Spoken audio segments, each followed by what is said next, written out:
And good morning, everybody. Good morning, Yossi. Good morning, Yossi. Good morning, Isaac. Good morning, Chaim. I will not be offended. You do what's best for you. Okay? Not what's easiest, what's best. Well, Boker Stove. I gotta get some books.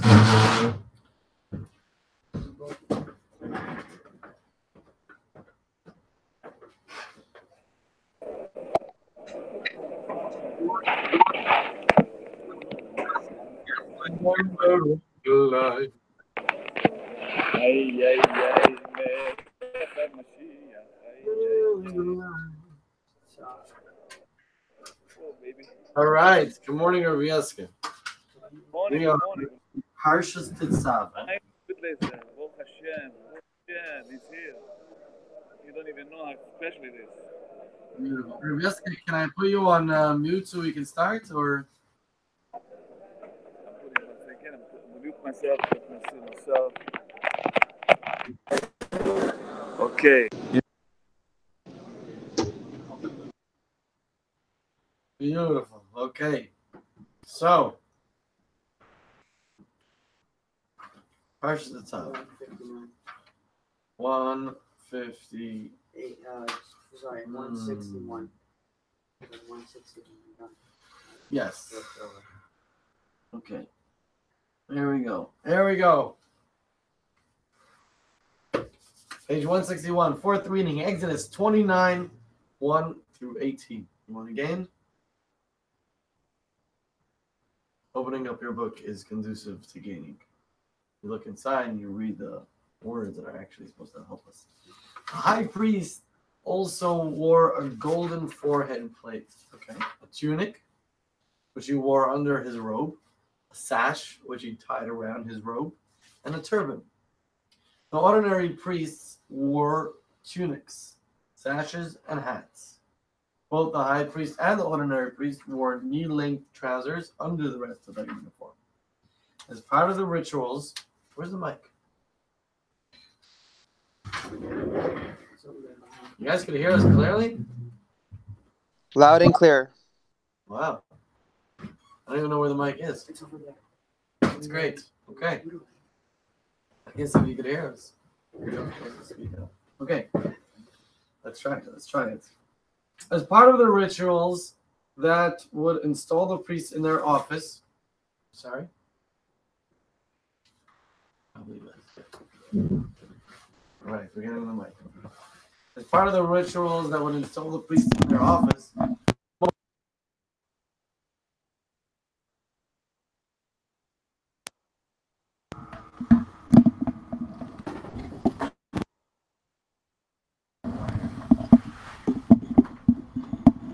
it should be good. I had it up to the last two lines. Disturbing. Where Moshe had to anoint Aaron and his sons, as well as the same of the sacrifices, with olive oil compounded with spices according to this specific formula. I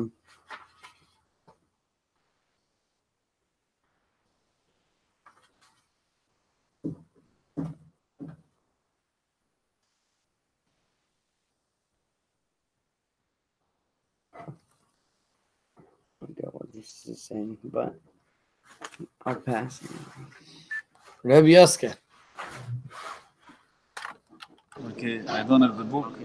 I'm happy to see Chaim over here. You know, it's like a big thing for me to be here, not to be here. You know, I have to be here. I have a lot of things to do. I'm in the middle of doing. I have accomplishments. And I stop everything and I'm with you guys. And I'm thanking God. This is the main thing in the world now. What we do now.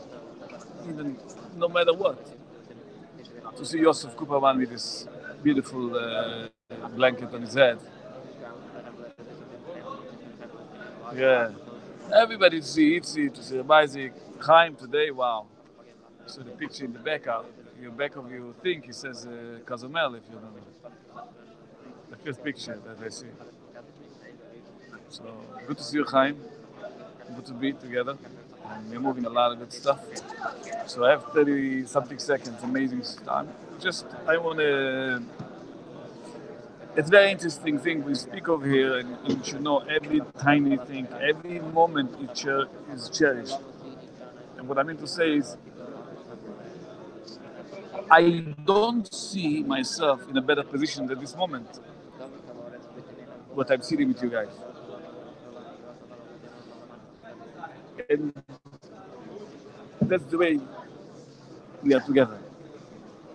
Recorded, videotaped.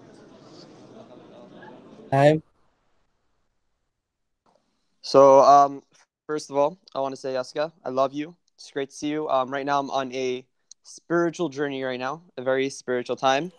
I mentioned before in FiveAlive that I used to hate changes. I used to really hate changes. But one thing I hated more than change was authority. I always hated someone being over me. I always hated that. And right now, I'm in this amazing part of my life, this time of my life. It's amazing. It's incredible. And I am becoming a teacher. The person I hated most is what I'm becoming, and it's crazy. It's a life changing movement for me, a part for me in my life, which I always had a fear of, and I'm overcoming it, and it's really powerful, really meaningful, and I'm overcoming these certain life obstacles that were always bothering me. As Jesse said, Crown Heights is a hell. I just overcame that and realized that it's really what you make of it. Life is really what you make of it. If you have a fear, if you have something holding you back, you make it better. It's up to you. You're the one that decides. I decided my whole life that Crown Heights is not the place for me. I'm always going to fail in Crown Heights. So guess what I did? I failed in Crown Heights. But the second I realized, hey, Crown Heights might be an opportunity for me. It might be a place where I could grow. It might be it's my hometown. So, I mean, of course, it should be a place where I should grow. It should be a place I feel comfortable in.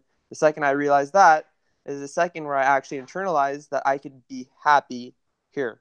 I also started realizing that once I'm done.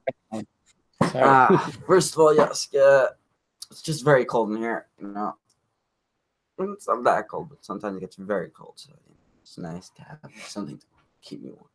Unless Jets decides to get nice heaters in this room, or in this whole building, of course they can't afford that. Just can't afford anything. They can't even afford to fix the electricity after 6 months.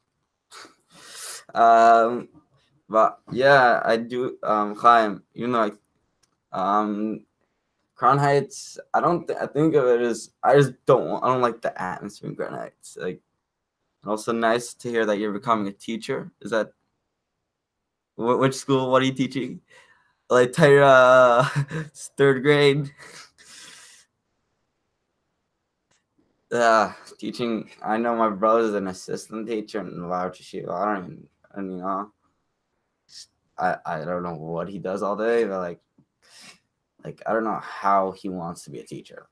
Teachers are like, I have no patience to deal with 25 or 7th graders, and just with someone like it's not fun. The paycheck's not even good anyways. So why do people want to be a teacher? That is an excellent question. You could answer. Holy versus secular intellect. Lakachta, what happened?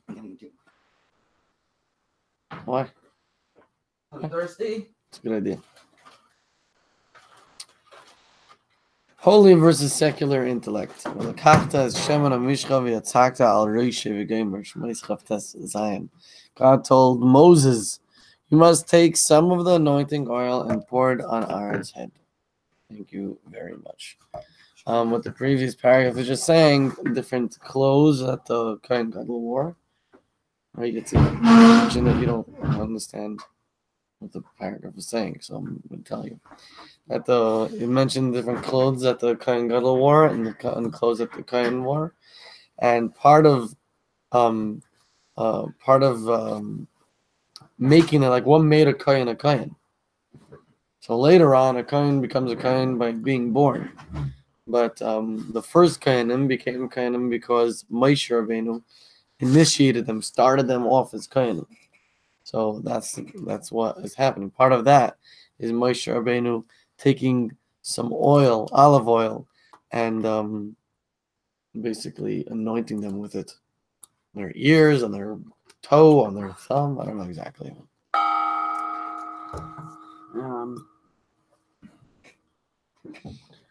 Oil was smeared in the form of the Greek letter lambad, which is the angled from the Hebrew word kaf, the intentional of the word for priest Cohen. I guess like they made a cuff out of it. I guess like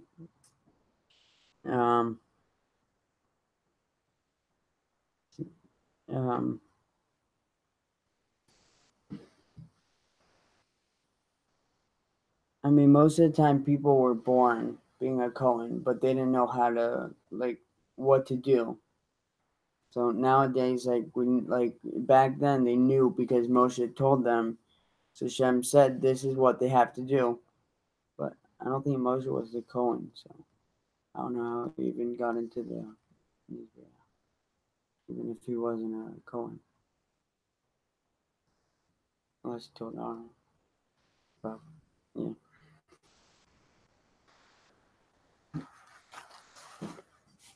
Yosuke, your turn. I don't have television with me, and I hear what you guys speak about the Kohen and stuff. And Chaim Gutlezer is a Levi. He's hired by God. So don't worry about the money. As a Kupman, he's going to have all the money he wants, more than even dream. Because you're going to give him some money also, because he's a Levi. Everybody's going to give all the money of the world belongs to him.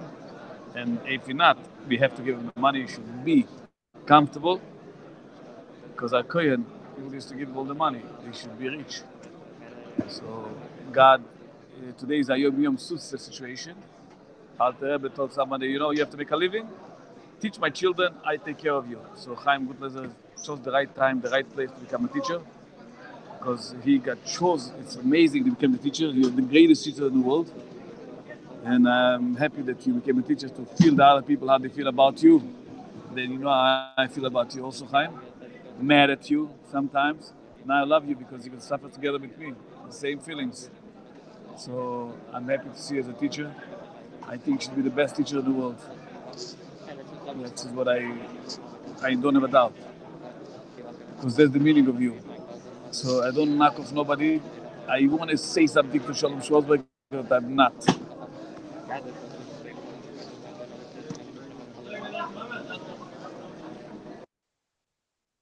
Shalom. Hell yeah. Good morning, everyone. For some reason, I thought I was going to speak after Chaim, and now I have like a lot of stuff on my mind that I was thinking about. I didn't want to share anything. I just wanted to like be in the center of attention. I enjoy it. It's good. It's good to be the center of attention sometimes. And then like once I realized that I have nothing to offer to be the center of attention for, oh wow. To all my fans out there, yeah. Yeah, but once I realized that I don't really have much to say, like it's nice to listen to other people and like accept the fact that maybe sometimes it's better to listen, because then I could get ideas and then I could say stuff based off what you say. I didn't have anything specific in mind. I'm really just rattling off thoughts. I think the words are coming before like my thoughts themselves. I said I think, which means that I thought that before I said it. So contradicting myself here. I don't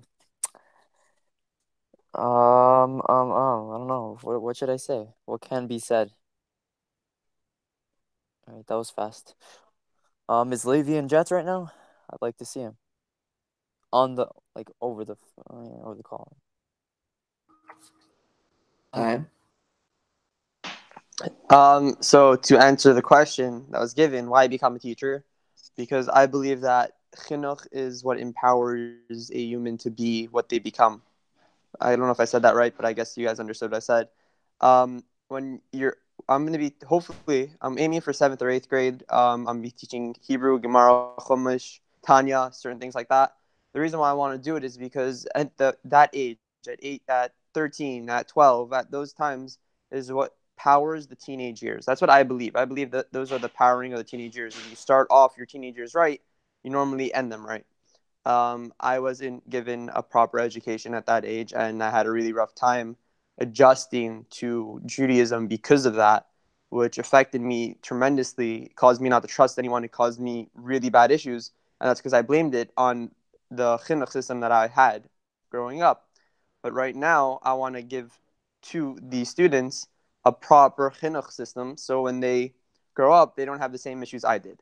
That's what really inspired me to become a teacher and give over to other things. I don't view myself as a teacher. I view myself as a giver, or I believe teachers are a giver. I want to give over a way of life and things like that. Good morning, Chaim Moshe. Wow, this is awesome. Honestly, this just made my day. I don't think I could talk anymore. I'm starstruck right now. Give me a moment. I'm gonna pass. Chaim. All right, Chaim Moshe. Oh, wow. A lot of pressure now. Good morning, Chaim. Good morning, Shalom. Good morning, Reb Yaska. Good morning, Yitzi. Good morning, Isaac. Good morning, Coops. Hope everybody's having a great day. Looking forward to amazing stuff happening. Next.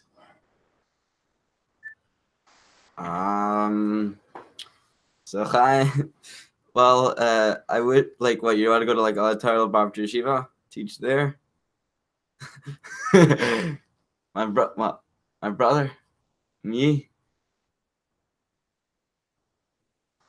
Well, it's funny talking about schools. The school I was in last year is having a fundraiser right now. Darche. So I made a donation. So I wrote in the comments something really for helping me stop keeping Shabbos and kosher and become not religious, and also for kicking me out. I wonder if it affected our donations, but like those schools are like very annoying. I think teachers. I don't know how my brother's handling being a teacher, assistant teacher. He doesn't have the full job. Moshe Rendler has the full job. So the pay is crap for assistant teacher. Like Darche has like 20 of them, and the pay is crap. They're $15 an hour. They sign as their para and they make nothing. And especially the ones who have to deal with the older grades. My brother teaches in Archie 7th grade. His day is probably a nightmare. I don't want to know what it goes to. Having kids fight all day. I don't know. I would never be a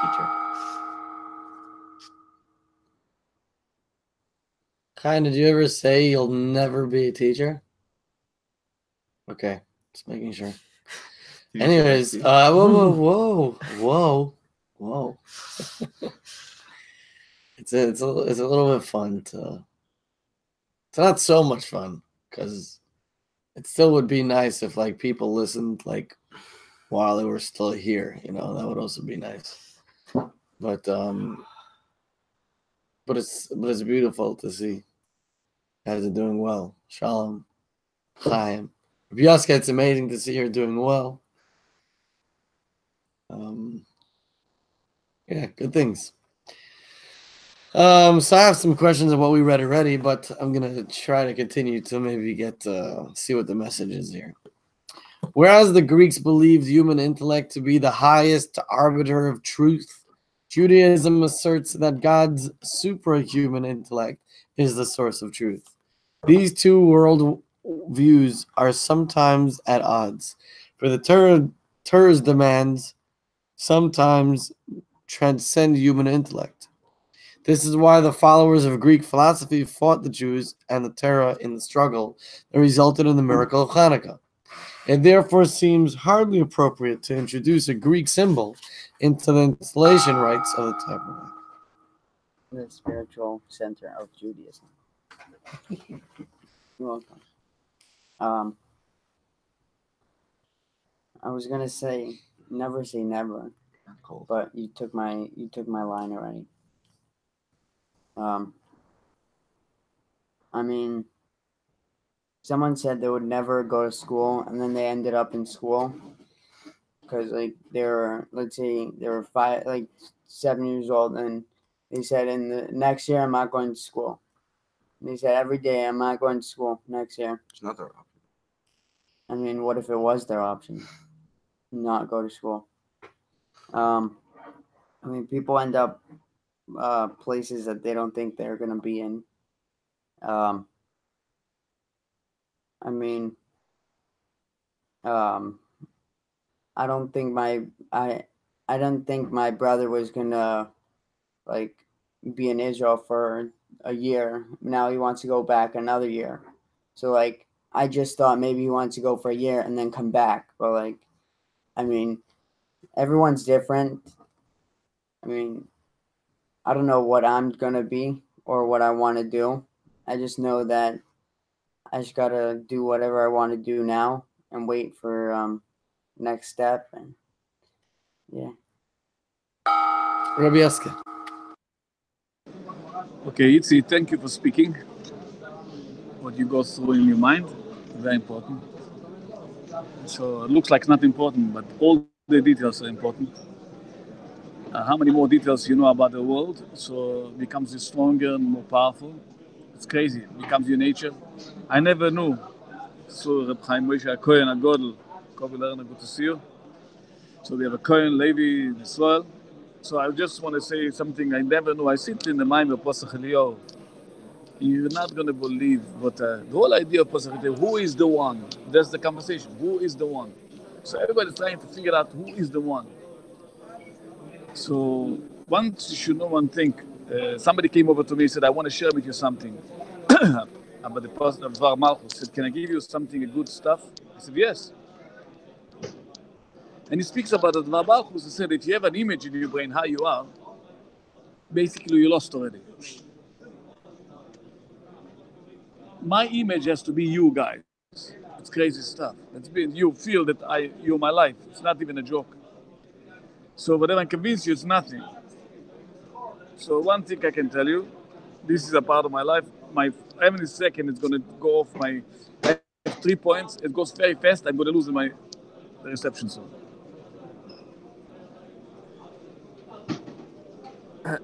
So Rabbi, I love when you say stuff like this. It opens my mind. Like I don't really understand exactly what you're saying, but I understand the concept, and it opens my mind to those ideas. It's very good. I would like to hear some more about that. How to think about other people besides myself. Um, yeah. So Isaac, you have two wonderful people sitting on your right and left, and then there who listen. And then there's another amazing person who has some work to do. But he's definitely improving. Yossi, I see you've been listening a lot better over the past few days. Great improvement. Um, it's great. It's great. It's great to to see improvement in something I'm doing consistently, and I think the consistency is a big part of it. The fact that there's this like the core group of people keep showing up, and it keeps just getting better. And I think anything I do consistently could, yeah, it just gets better. Somehow, even though I'm like just doing it so many times, I think I'd get bored, but um, there's always more. There's always more layers to uncover, and it's great that yeah, it's great that everyone shows up every day. Um, pass. All right. So, crazy thing. Yeah. Yes, he's still there. Okay, fine. I want to make sure. Teaching. The reason I want to go into teaching, and the reason I'm going into teaching is because I love Chassidus, which is one of the craziest things I never thought would come out of my mouth. Also, about the thing would never say never. I never thought I would love Chassidus. Never thought I would love Torah. And every single day that I learn it, I am happier than ever. Today, I actually woke up, learned 2 hours. This is my third hour of learning. I just finished Chassidus and implied my life. And one of the things they were talking about was how could there be ups and downs in life and stuff like that. And it says there's not really ups and downs in life because your neshama is on a journey. When someone's on a journey, there's always ups and downs, but it doesn't let them affect them from their goal. So your neshama is on a journey, and yeah, there's ups and downs, but you shouldn't let that affect it from your job. That's only when, so the only time you realize that is when you know that it's your neshama, not your physical body. And one of the things that is best for the neshama is happiness. So when you're happy and you're following your neshama on the right path, you're following a journey of your neshama, and you're happy, you're doing it the right thing, and you should never have a up or down. You should always be going straight. I mean, yes, you should have ups, but I'm saying you should normally be going straight. Also came to realization that Chassidus and Torah is like honey. It's sticky, and the second you touch it, you're stuck. You're stuck. You can't get away from it. No matter where you go in life, I'm telling you. I had a really rough day yesterday, and I was like, you know what? I learned in Tanya about rough days, and boom.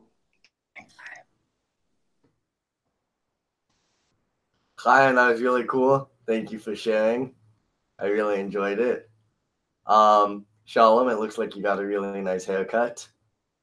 And I am excited for an amazing day. I don't have much else to say. I just like listening to everybody else. So, Coops, take it away. Chaim, I think you have an addiction to Chassidus. I think you're not on that level, Chaim, yet. You know, you only learn Chassidus for an hour and a half a day. 2 hours, 3 hours a day is a lot. Like, I can't even learn 10 minutes without spacing out for 20 minutes. Like, you see it right now. I was spacing out for 10 minutes, and then now I'm talking. But yeah, people always say, like, I'm never gonna love learning. Like, kids hate learning when they're a kid. At the end of the day, like, at the end when they're older, like, they just wanna sit down and learn. Not me yet. Yeah, I haven't gotten to that yet. I'm not at that level yet. But yeah, 3 hours of this, I can't imagine myself doing that. I could only see the guy with the hat, like just sitting there 3 hours, like not even staring outside of this. That would be crazy. I can't learn 3 hours. But it's good that you're learning 3 hours. You know what? Let's make it 4 hours a day for you, Chaim. 4 hours a day, Chaim, just to this. Isaac has you did 4 hours a day of just learning. Right? Wow, so amazing stuff, guys. Really, it's either Yaska, Shalom, Chaim, even Kobe, Chaim Moshe. Really amazing stuff. Really, really good stuff. Mm-hmm. Yes, and Yossi. No, seriously, what you said just now it was honest. That's good stuff. So, shkoyach, everybody. I'm going to read this last paragraph here.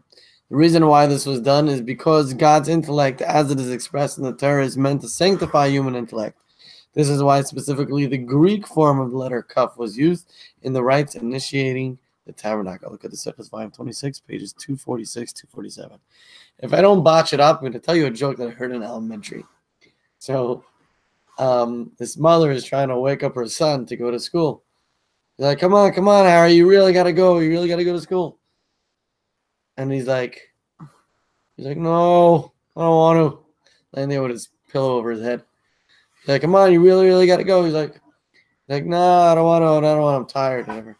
So then she says, well, give me. He says, no. Well, she says, give me some reasons why you don't want to go. So he says, well, for one, the teachers hate me.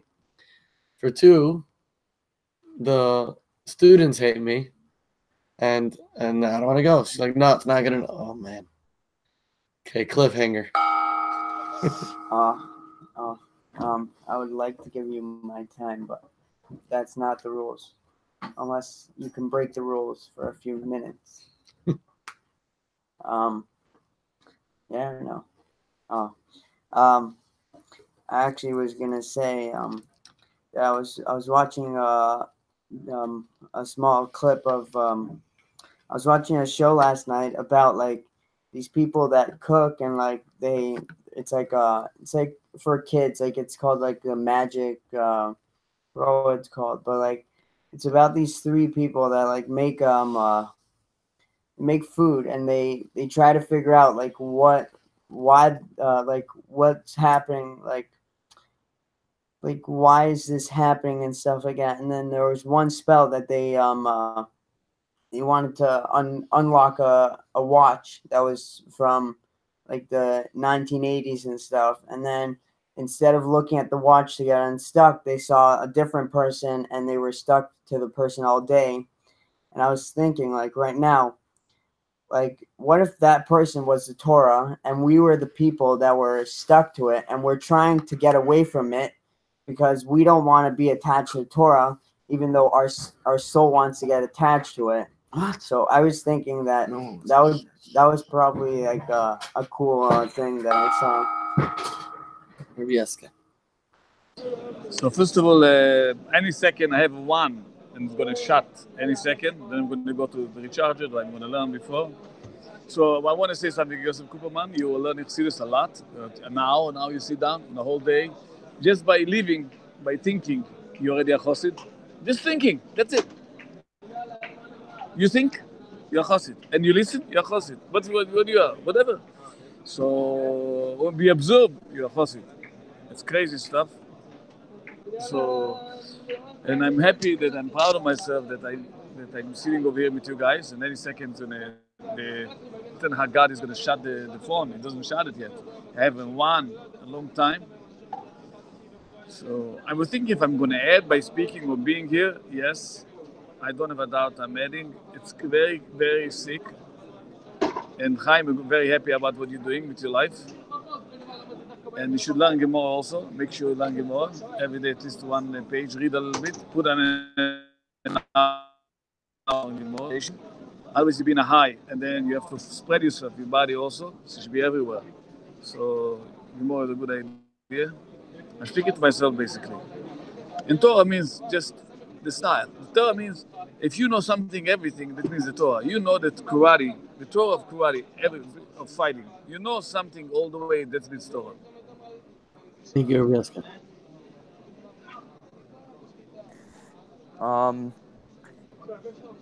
So I think a real issue I have is that even when giving compliments, it's like to myself, I'm thinking like, wow, what a good guy I am. I'm giving compliments to people. Like they must think I'm such an amazing guy. Look at me. And it's at the end, it's like every thought like I have always ends up being about me. And I think it's okay to like, think about myself. Like I'm always with me. It's fine to like give myself some thought. But I think that it's another thing to always be like making everything about me. Like I don't know how to explain it really. But at the end of the day, like I feel like I have a big ego even with the good things I do. And especially with the not good things I do. And yeah, I don't know how to like think in the mindset of it's not about me. It's like more about like the other people that I'm speaking to or whatever. It's an issue I have. Yeah, whatever. On that note, Kobe, I admire the way you do things. Like I've always admired it. It's like you're very no nonsense, business like. It's good, but in a very friendly way. I really like look up to you. Yeah, yeah. Next. Hi. All right, so I'm gonna answer Coop's this thing. How could I learn for so long? I'll give you a little muscle. Imagine going to a psychologist and you're lost in life. You have no purpose, no meaning. You're not happy, and things just aren't going the way you want them to. And he says, "I'll tell you what. If you do this every single day, you'll be happy. You'll have purpose. You'll find meaning, and all your issues would fade." Would you do it? The answer is of course. Of course, you'd want purpose, happiness, joy, all these things in your life. You'd want it. The place I found that is in Chassidus, in Tanya, in more Chassidus, other places in Tanya. And that's the reason why I love learning. I could learn for 4 hours as long as it's something that is keeping me going, something that I find meaningful in my life. And my little tip, if you can't focus, is you write notes. I write notes on every part that I find incredible. I do Simon Jacobson's thing. It's an hour and a half long or hour 10 minutes. It depends on the thing. And I write notes every single time where I find it amazing, something that I could a value that I could live my life by. And I write it down, and that really just keeps me paying attention because I'm waiting for that little part that just clicks in my head and goes, "Wow, this is incredible. I have to write it down." And that's what I do with everything. When something's incredible, you write it down. You make sure you know it. And that's way you're always focusing and you're always ready for something great.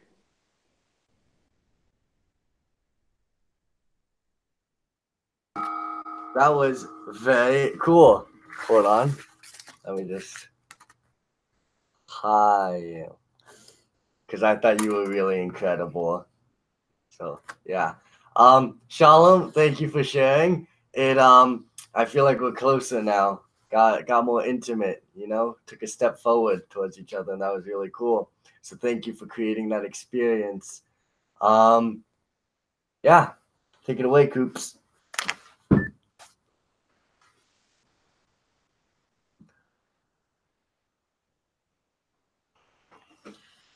Tired. Everyone's tired. Life is tired. What do I want to say? What should I say? My mind's blank right now. So let's talk about how my mind's blank. I can't think of anything. I don't know what to say. It said it's telling me go to sleep. That's all it wants. Doesn't want to learn chassidus. My brain. My brain is programmed to sleep for 55 hours a day. Be up 2 seconds a day. That's all it wants to be up.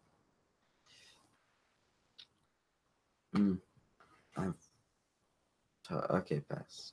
No more.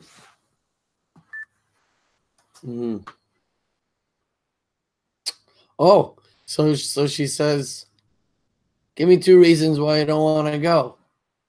And he says, "Because first of all, the teachers hate me. Second of all, students hate me." And she's like, "It's sorry, it's not good enough." She's like, "Yeah, why don't you give me 2 reasons why I should go?" So she goes, "Well, first of all, everybody knows you have to go to school in order to be successful. And second of all, you're the principal." So I thought that was funny, joke. Anyways, Confucius say, he doesn't actually say, we just blame it on him, that man who run behind car get exhausted. Man who run in front of car get tired. So talking about being tired. But I like the fact, Yossi, that you're saying how your brain is programmed to need 55 hours of sleep a day. Oh, first of all, that's amazing math. It's actually very difficult to accomplish that, but possible nonetheless, if you really put your mind to it. But the fact that you realize that it's your brain programmed like that means you can also change the programming. Not cool. Up.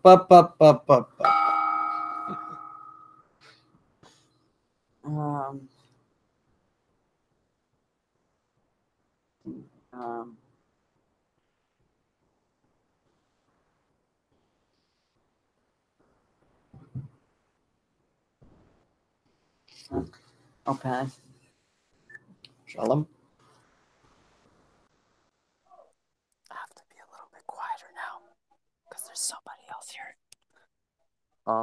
So basically, I ended up finding myself a couch. Of course, it's the way I roll. And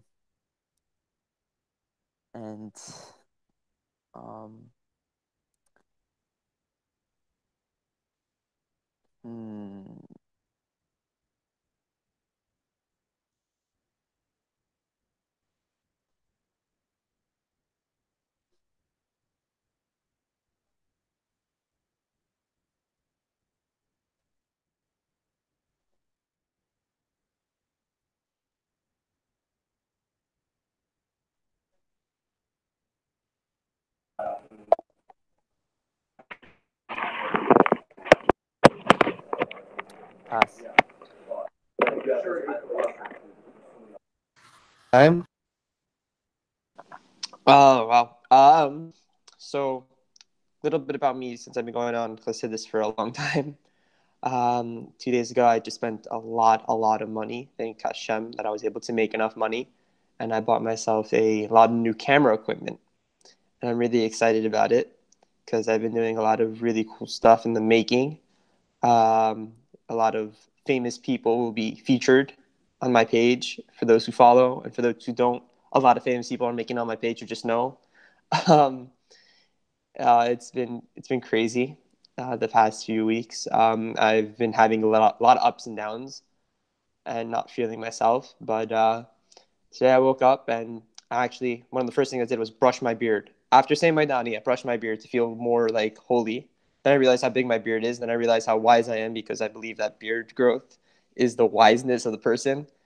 And then I learned some civis and I'm feeling amazing. And I realized that's what I've been missing for a little bit. I've really been missing the proper way to start off your day.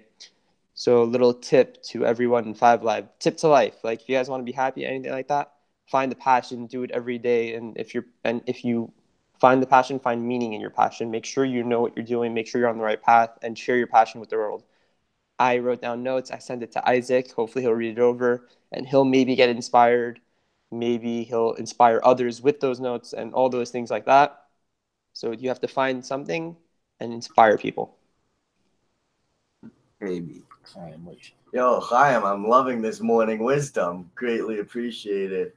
I just wanted to say a quick word that soon everybody's going to know the name FiveAlive. It's going to be on all the biggest billboards. It's going to be on all the YouTube ads. It's going to be everywhere. And this is like Steve Jobs, that like parents' garage right now. This is like the making of Apple. So one day they're going to write books about FiveAlive.